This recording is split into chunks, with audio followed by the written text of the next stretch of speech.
Radio Claret América presenta Sediento de ti, la palabra, fuente de vida, con el sacerdote misionero claretiano Tony Díaz.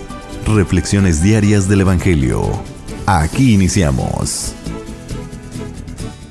Bienvenidos, hermanos, a nuestras reflexiones bíblicas de las lecturas del día. Hoy es miércoles de la 22ª semana de tiempo ordinario, miércoles de la 22ª semana de tiempo ordinario.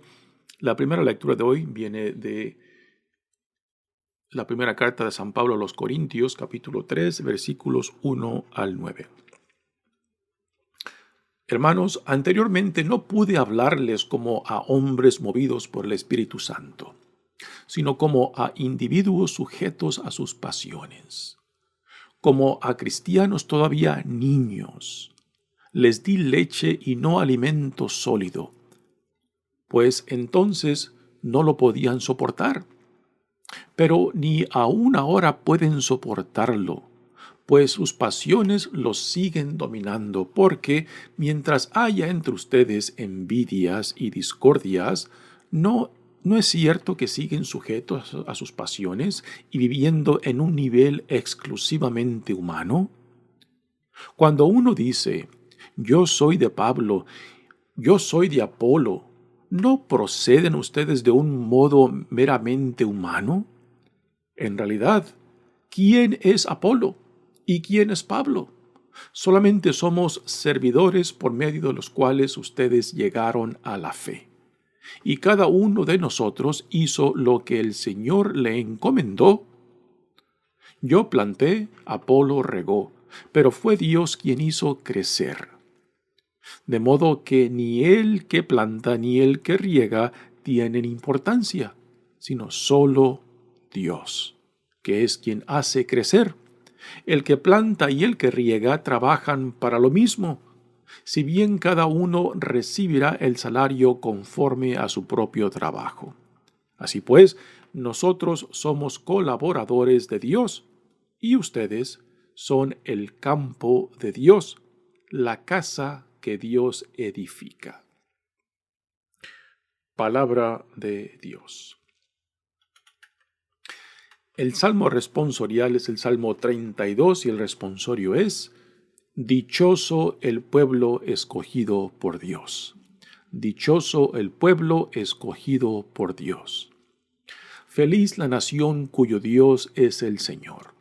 Dichoso el pueblo que escogió por suyo. Desde el cielo el Señor atentamente mira a todos los hombres. Desde el lugar de su morada observa a todos los que habitan en el orbe. Él formó el corazón de cada uno y entiende sus acciones. En el Señor está nuestra esperanza, pues Él es nuestra ayuda y nuestro amparo. En el Señor se alegra el corazón y en Él hemos confiado. Dichoso el pueblo escogido por Dios. El Evangelio de hoy viene de Lucas, capítulo 4, versículos 38 al 44. En aquel tiempo Jesús salió de la sinagoga y entró en la casa de Simón. La suegra de Simón estaba con fiebre muy alta y le pidieron a Jesús que hiciera algo por ella. Jesús, de pie junto a ella, mandó con energía a la fiebre y la fiebre desapareció. Ella se levantó enseguida y se puso a servirles. Al meterse el sol, todos los que tenían enfermos se los llevaron a Jesús, y él, imponiendo las manos sobre cada uno, los fue curando de sus enfermedades. De muchos de ellos salían también demonios que gritaban: «Tú eres el Hijo de Dios». Pero él les ordenaba enérgicamente que callaran, porque sabían que él era el Mesías. Al día siguiente se fue a un lugar solitario y la gente lo andaba buscando. Cuando lo encontraron, quisieron retenerlo para que no se alejara de ellos. Pero él les dijo: también tengo que anunciarles el reino de Dios a las otras ciudades, pues para eso he sido enviado. Y se fue a predicar en las sinagogas de Judea. Palabra del Señor. Bueno, demos comienzo a nuestra reflexión de las lecturas de hoy. Les comentaba el día de ayer de que Pablo utiliza un proceso muy interesante en sus cartas, de que primero empieza con el saludo, dando gracias a Dios, y después empieza halagando a la comunidad de los hermanos a quien se dirigen sus cartas, porque esto es una forma muy positiva y muy buena para poder después llegar a temas más importantes y temas de urgencia, ¿no? Así que Pablo empieza halagando a los corintios por la diversidad de dones, de gracias que Dios ha derramado sobre ellos. Y ayer escuchamos cómo Pablo hablaba de la distinción entre el Espíritu de Dios y el Espíritu humano, y que solamente por medio del Espíritu de Dios se puede conocer a Dios y conocer las gracias de Dios y el plan de salvación de Dios, ¿no? Y ahora, en la lectura de hoy, Pablo va a uno de los problemas que él identifica en la comunidad. O sea, que primero los ha halagado, los ha creado el ambiente no conflictivo para que no estén a la defensa y puedan escuchar claramente lo que Pablo les quiere comunicar por medio de esta carta, una de las cartas más importantes que tenemos de Pablo en el Nuevo Testamento. Y ahora, pues Pablo se dirige a uno de los problemas que él identifica en esta comunidad cristiana naciente en Corinto. Dice: hermanos, anteriormente no pude hablarles como a hombres movidos por el Espíritu de Dios, por el Espíritu Santo. Se reconoce la inmadurez de que a pesar de los dones que han recibido, a pesar de las gracias que Dios ha derramado sobre ellos, que aún todavía no han madurado, no han asimilado las gracias de Dios ni el Espíritu de Dios, porque aún siguen pensando con las categorías y con las formas muy humanas y muy típicas de la mentalidad griega, de querer acercarse a Dios por medio simplemente del intelecto o del espíritu humano, ¿no? Y esta es una de las cosas que Pablo ya tocó en la lectura de ayer. Y ahora, pues, Pablo toca un tema que si Pablo hubiera empezado la carta con estas palabras de hoy, pues es muy probable que la audiencia a quien se dirige, pues, se hubiera puesto a la defensiva, y simplemente cuando uno se pone a la defensiva, no escucha nada. Cuando estamos a la defensiva, simplemente nos queremos defender emocionalmente y después nos plantamos nuestra defensa y simplemente queremos repelar, queremos rechazar y pelear a aquellos que pensamos que quieren herirnos o quieren lastimarnos con sus palabras o con sus argumentos, ¿no? Así que Pablo primero prepara el campo, ¿no? Ayuda a su audiencia a que se disponga a escuchar las críticas que son necesarias de enfrentar en esta comunidad de Corinto, particularmente la inmadurez y la falta de capacidad de asimilar lo que ya han recibido, así que aún están muy inmaduros, en cierta manera muy infantiles, y Pablo utiliza esta imagen de niñez cuando dice: sino como individuos sujetos a sus pasiones, como a cristianos todavía niños, ¿no? Utiliza la imagen de un niño, la inmadurez de un niño, para darles a entender a lo que se refiere. Dice: les di leche y no alimento sólido, pues entonces no lo podían soportar, ¿no? O sea, de que el proceso de asimilar a Cristo, de asimilar el espíritu, la mente de Cristo, es un proceso de crecimiento, de maduración, que no es algo que se nos da de un sopetón. Y también aquí Pablo parece que tiene un conocimiento del proceso de educación de la persona, de que tiene que haber un proceso de asimilar de ir escuchando, de ir entendiendo y de ir asimilando lo que se le va dando, y esto toma tiempo. Parte de la psicología humana es de poder, para poder asimilar lo que uno está recibiendo, es un proceso que toma tiempo, es un proceso que requiere maduración, y los hermanos en Corinto pues aún no lo tienen. Pero Pablo parece entender el proceso de enseñar, de asimilar, para poder identificarse con lo que han recibido, con el mensaje del reino que han recibido, con el mensaje de Cristo que han recibido. ¿Sí? Así que aquí Pablo utiliza la imagen de niños. Les di leche y no alimento sólido, pues entonces no lo podían soportar.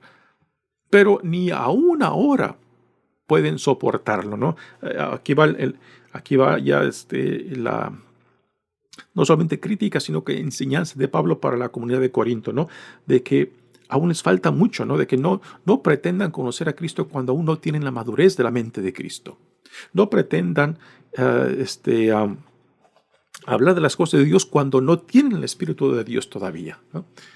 Pues entonces no lo podían soportar, pero ni aún ahora pueden soportarlo, pues sus pasiones lo siguen dominando, ¿no? ¿A qué se refiere por pasiones? Se refiere a las divisiones internas, a los conflictos internos que hay dentro de la comunidad. Y ahora los va a identificar. Porque mientras haya entre ustedes envidias y discordias, ¿no es cierto que siguen sujetos a sus pasiones y viviendo en un nivel exclusivamente humano? ¿Y cuáles son las envidias y discordias? Ahora viene, cuando uno dice, yo soy de Pablo, y otro, yo soy de Apolo. Apolo es otro misionero cristiano que estuvo también en Corinto, y parece que Apolo tenía un don muy bueno de hablar, lo cual parece que Pablo no lo tenía, ¿no? Así que algunos se identificaron más con el carisma de Apolo y otros más con el carisma de Pablo. Así que esto es parte de las divisiones e intrigas internas a la comunidad, que están tomando lados, ¿no? Están tomando partidos. Y Pablo esto lo identifica como divisiones internas llevadas por la pasión y no por la mente de Cristo. Si no proceden ustedes de un modo meramente humano, en realidad, ¿quién es Apolo y quién es Pablo? Y ahora aquí Pablo les quiere entender su problema de divisiones. Solamente somos servidores por medio de los cuales ustedes llegaron a la fe, y cada uno de nosotros hizo lo que el Señor le encomendó. Así que se han enfocado en el mensajero y no en el mensaje, ¿no? Y esto es muy típico de la mentalidad griega, ¿no? De poner más atención al que habla, al que argumenta, pensando de que el mensajero es el centro del mensaje, y no. Tanto Pablo como Apolo simplemente son instrumentos, son mensajeros, y el mensaje no es el mensajero, el mensaje es Cristo. Así que si no han entendido el mensaje, si no han sido atraídos a la mente, al Espíritu de Cristo, entonces aún no han entendido nada. Siguen actuando por medio del espíritu humano, siguen actuando simplemente por la capacidad humana y no por el Espíritu de Dios que se les ha dado, ¿no? Y esto es parte de la inmadurez. Y en esto Pablo, pues yo creo que claramente identifica, ¿no? De que esta inmadurez es la falta del proceso también el proceso psicológico, emocional de madurar, de crecer. Y yo creo que esto nosotros todos lo hemos vivido, ¿no? Cuando se vive una conversión, por ejemplo, desde que se vive la conversión, uno ya no entiende todo. Simplemente la conversión es el comienzo del caminar con Cristo. La conversión es el comienzo de dejarse atraer, de dejarse transformar. Pero después uno tiene que ir sentando cabeza, tiene que ir asimilando lo que ha recibido, ¿no? Y quedarse solamente con la experiencia de la conversión es quedarse simplemente con la emotividad, con la emoción fuerte que ha sacudido mi vida, pero después uno tiene que dejar que la gracia que uno ha recibido vaya reorientando nuestras vidas, vaya reenfocando no solamente cuál es nuestra identidad, sino también cuál es nuestro llamado, el por qué Dios me ha llamado, por qué hoy en ese tiempo y para qué, ¿no? Y para esto se requiere pues tiempo para que lo que Dios está haciendo pues vaya encajando, se vaya asentando y vaya reorientando nuestras vidas, cambiando nuestras prioridades, cambiando a lo que le vamos a dar tiempo, importancia y recursos, ¿no? Y todo esto es parte del proceso continuo de conversión. La conversión no es un momento, no es un instante, es un proceso de vida, ¿no? Y aquí Pablo está identificando en los hermanos de Corinto de que aún no han entendido lo que han recibido y aún siguen pensando con categorías y con una mentalidad del mundo y no con el Espíritu de Dios. Dice, cuando uno dice yo soy de Pablo y yo de Apolo, ¿no? Dice, solamente somos servidores por medio de los cuales ustedes llegaron a la fe y cada uno de nosotros hizo lo que el Señor le encomendó. Así que Pablo no está no está rechazando el valor de sí mismo o de Apolo, simplemente no quiere perder de vista que el centro de la evangelización, el centro de la misión, tiene que ser Cristo. Y si le robamos atención o poder al centro o el contenido, pues entonces nos convertimos en obstáculos y no en transmisores y no en instrumentos de aquel que nos ha llamado, ¿no? Y para Pablo esto está claramente. Dice, de modo que ni el que planta ni el que riega tiene importancia, sino solo Dios, que es quien hace crecer. El que planta y el que riega trabajan para lo mismo, si bien cada uno recibirá el salario conforme a su propio trabajo. Así pues, nosotros somos colaboradores de Dios y ustedes son el campo de Dios, la casa que Dios edifica. Así que Dios nos llama para colaborar en el proyecto de salvación. Dios nos llama para ser instrumentos, para ser la voz, pero nunca hemos de convertirnos en obstáculos, en problemas, en dificultad para el Evangelio, ¿no? Porque cuando nos hacemos esto, pues entonces hemos perdido de vista el por qué y para qué Dios nos llama, para qué Dios nos salva, ¿no? Ahí tristemente a veces cuando no tenemos claramente nuestro llamado, nuestra misión, pues fácilmente reemplazamos a Cristo con nuestros intereses personales, con lo que yo busco y con lo que yo quiero, ¿no? Y cuando ocurre esto es cuando vamos creando divisiones, vamos creando problemas dentro de la comunidad, porque ya no es Cristo a quien proclamamos, sino nosotros mismos, nuestros intereses, nuestra política personal o religiosa, ¿no? Y no a Cristo quien nos ha salvado, quien nos ha llamado para ser sus manos, para ser su voz, para ser su presencia a donde Dios nos lleve. Muy bien, pasemos ahora al Evangelio de hoy. Tenemos a Jesús nuevamente en Cafarnaúm. Ayer escuchamos cuando regresa de Nazaret, pues va a la sinagoga de Cafarnaúm, que fue el centro de donde Jesús, en Galilea. Galilea es una región al norte de Israel, norte de Jerusalén, y en la región de Galilea es donde Jesús pasa la mayor parte de su tiempo antes de dirigirse a Jerusalén. Y ahora, después de estar en la sinagoga, eso lo escuchamos ayer, se va a la casa de Pedro. Parece que la casa de Pedro pues se convirtió en la sede donde Jesús iba y venía en la región de Galilea, y particularmente en el pueblo de Cafarnaum, que es un pueblo pesquero a un lado del lago de Galilea. Dice, en aquel tiempo Jesús salió de la sinagoga y entró a la casa de Simón Pedro. La suegra de Simón estaba con fiebre muy alta y le pidieron a Jesús que hiciera algo por ella, ¿no?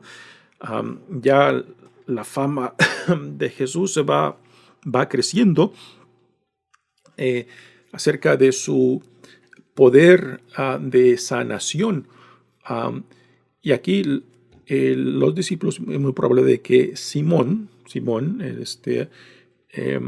siendo su casa, pues, y recibiendo a Jesús en su casa, le pide que haga algo por la suegra que se encuentra con una fiebre alta. Jesús, de pie junto a ella, mandó con energía a la fiebre, ¿no? Así, aquí la fiebre o la enfermedad es personificada como algo que invade a la persona, y Jesús se dirige a la enfermedad, a la fiebre, como algo que tiene esencia, ¿no? Como un espíritu, y expulsa. El proceso de sanación es expulsar la fiebre como si fuera un mal espíritu. Así que Jesús, de pie sobre la suegra, que probablemente está en cama, se dirige no solamente a ella, sino a la fiebre que la está invadiendo, y le dice, se dirige a la fiebre con energía, y la fiebre desaparece. Así que nuevamente tenemos la autoridad de Jesús manifestada en su palabra. La palabra de Jesús es autoridad, la palabra de Jesús es poder que viene de Dios, ¿no? Y esto es algo muy importante de entender. Jesús no actúa por sí mismo. Jesús siempre apunta a Dios Padre, porque Él viene de Dios. Es la encarnación de Dios mismo, y su autoridad, su poder, no viene de sí mismo, viene del Espíritu mismo de Dios, quien lo ha ungido, quien lo ha mandado, y que sigue y que seguirá actuando en Jesús, y este mismo Espíritu será quien hará posible no solamente de que Jesús pueda pasar sobre la experiencia de su pasión y su muerte, sino también será el mismo Espíritu de Dios que hará posible la resurrección, porque el amor de Dios nunca puede ser destruido, nunca puede ser enterrado, porque tarde o temprano siempre resucita. Y esto es parte de donde brota, donde nace la autoridad y poder de Jesús, de Dios mismo, de aquel que lo ha mandado. Entonces, y aquí, después de que Jesús manda la fiebre que desaparezca, pues después se levanta la suegra enseguida y se puso a servirles. Esta acción de la suegra es muy interesante, porque todo lo que viene de Dios, nunca es simplemente para nosotros. Es para nosotros, y para que por medio de nosotros otros también lleguen a conocer a Dios, y al conocerlo, amarlo, y al amarlo, servirlo. Y aquí, en la suegra de Pedro, tenemos este proceso, ¿no? Jesús, el poder de Dios en Jesús, la sana. Ella se incorpora, y después esa sanación, esa gracia que Dios ha derramado en ella, ahora después la lleva para ponerse al servicio de Dios en otros. Se pone al servicio de Dios no solamente para servir a Jesús, sino también para servir a todos aquellos que vienen en busca de Jesús. Así que aquí lo que la suegra de Pedro hace, pues es muy ejemplar del proceso que ocurre cuando Dios nos visita, cuando Dios nos llama, cuando Dios nos manda, ¿no? De que todo lo que viene de Dios nunca es solamente para uno. Es para uno, para que lo que Dios me ha dado también se convierta en instrumento, se convierta en capacidad para que otros también lleguen a conocer a Dios, y al conocerlo, amarlo, y al amarlo, servirlo, lo cual es nuestra vocación por excelencia, servir a Dios en el prójimo. Y es precisamente lo que Jesús mismo nos modela para con nosotros. Después dice, al meterse el sol, todos los que tenían enfermos se los llevaron a Jesús, y él, imponiendo las manos sobre cada uno, los fue curando de sus enfermedades.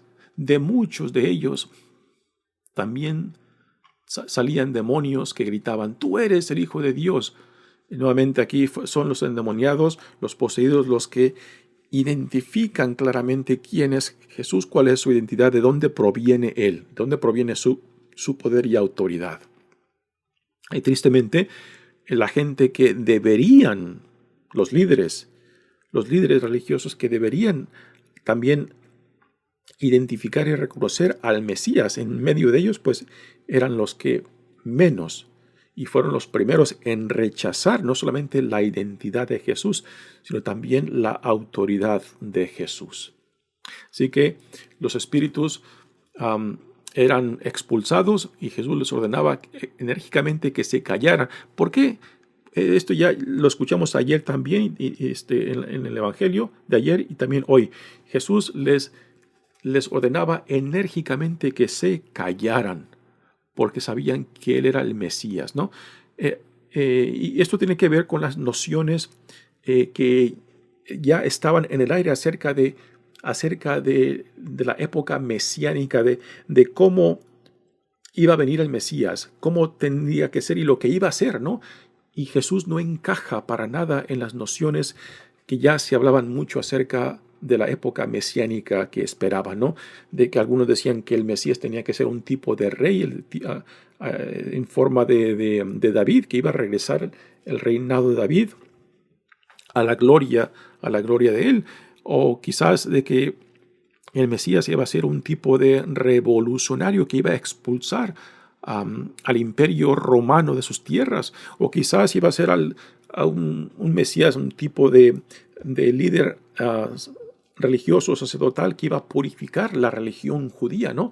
Y Jesús no encajaba en ninguna de esas nociones. No era un Mesías político, no era un Mesías revolucionario, no era un Mesías simplemente religioso, sino que la identidad mesiánica, la identidad que Jesús manifiesta, es un Mesías que va en busca del corazón de los hijos e hijas de Dios, que busca no solamente sanarlos físicamente, sino también sanarlos espiritualmente, para que puedan retomar la identidad y dignidad de quien dice Dios que son, hijos e hijas amados de Él. Porque cuando uno, por gracia de Dios, empieza a identificarse con lo que Dios dice acerca de nosotros, acerca de quiénes somos a sus ojos y la vida a la cual somos llamados, no sé, algo ocurre, algo se enciende en nosotros. Y es esta experiencia de identificarnos con lo que Dios dice que somos y la vida a la cual somos llamados en Cristo, de donde empieza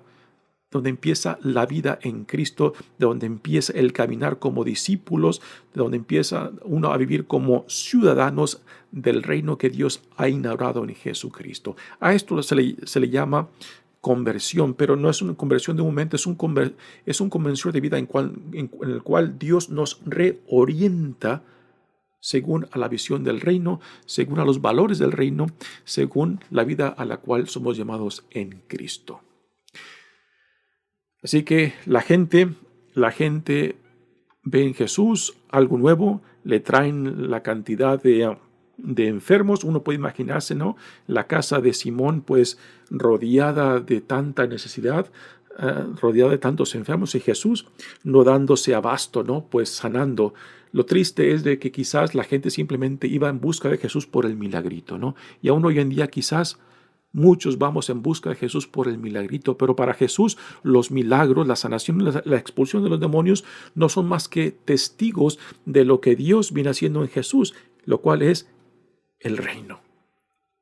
Si solamente vamos en busca del milagrito y no del reino, entonces después de que pase el milagrito, después de que pase la emergencia, entonces nos olvidamos de Jesús, nos olvidamos de Dios y regresamos a lo mismo. Entonces, ¿qué hemos ganado? ¿Qué hemos ganado? Lo que Dios quiere, lo que Jesús quiere es de que nos identifiquemos plenamente con la visión del reino que Dios está inaugurando en él y no simplemente con el milagrito. No podemos negar que tanto en aquellos tiempos como hoy hay mucha necesidad, particularmente en estos tiempos de la pandemia, ¿no? Hay mucha gente que están viviendo verdaderamente necesidades trágicas, vidas difíciles, tanto en cuestión de salud como en económicos y otras urgencias sociales y de familia, ¿no? Pero si no logramos identificarnos con el reino que Dios ha inaugurado en Jesucristo, pues simplemente nos vamos a conformar con el milagrito, y Jesús no quiere que nos enfoquemos con el milagrito. Él quiere que nos identifiquemos con lo que Dios está inaugurando en él, el reino de Dios, porque ahí está nuestra propia identidad. Ahí está nuestra propia dignidad como hijos e hijas de Él. Y si no logramos identificarnos, pues entonces nos vamos a quedar simplemente con el milagrito. Cuando Jesús nos apunta hacia algo mucho, mucho más grande, mucho más importante. Al siguiente día se fue a un lugar solitario y la gente lo andaba buscando. Esto es algo que Jesús hace constantemente, particularmente en el Evangelio de Lucas. Siempre busca momentos de soledad para estar en oración con Dios. ¿Para qué? Uno se pregunta, ¿pero por qué Jesús tiene necesidad de orar? Es Dios encarnado. Porque Dios no existe para sí mismo. Dios existe en relación. Jesús existe en comunidad con Dios y con el Espíritu. Y Él tiene que cultivar, tiene que alimentarse de esta comunión con Dios Padre y el Espíritu Santo para poder ser fiel a la misión que Dios le ha encomendado, ¿no? Y esto es un modelo para nosotros, ¿ya? Tenemos que cultivar esta relación de intimidad y confianza tanto con Dios, con el Espíritu y con Jesús mismo, para ser fiel a la vida que Dios nos da en Jesucristo, ¿no? Y la gente lo buscaba. Lo buscaban, ¿para qué? Quizás por el milagrito. Esta es la gran tristeza, ¿no? de que aún hoy en día simplemente lo buscamos por el milagrito y no por la vida nueva en Cristo, no por el reino de Dios. Porque es dentro de este reino, es dentro de esta visión del reino que Dios ha inaugurado en Jesucristo, es dentro de esto que realmente los verdaderos milagros se llevan a cabo. Y si simplemente nos quedamos con el milagrito, pues aún no hemos entendido, aún no nos hemos identificado con lo que Dios quiere hacer en nosotros y para nosotros, ¿no? Así que Jesús no se deja mover por la multitud, lo que quieren de Él y lo que quieren hacer con Él. Jesús sigue su misión de proclamar el reino de Dios, que es el contenido central de su proclamación, el reino de Dios, y llevarlo a otras ciudades, porque para eso ha sido enviado, ¿no? Aquí es de suma importancia. Para eso ha sido enviado, para proclamar, para inaugurar el reino de Dios y no simplemente ser visto como un hombre que hace milagros. Muy bien, hermanos, mi nombre es Padre Tony Díaz, misionero claretiano. Que Dios los bendiga. Radio Claret América presentó Sediento de ti, la palabra. Fuente de vida. Sus comentarios son importantes. Contáctenos en radioclaretamerica@gmail.com.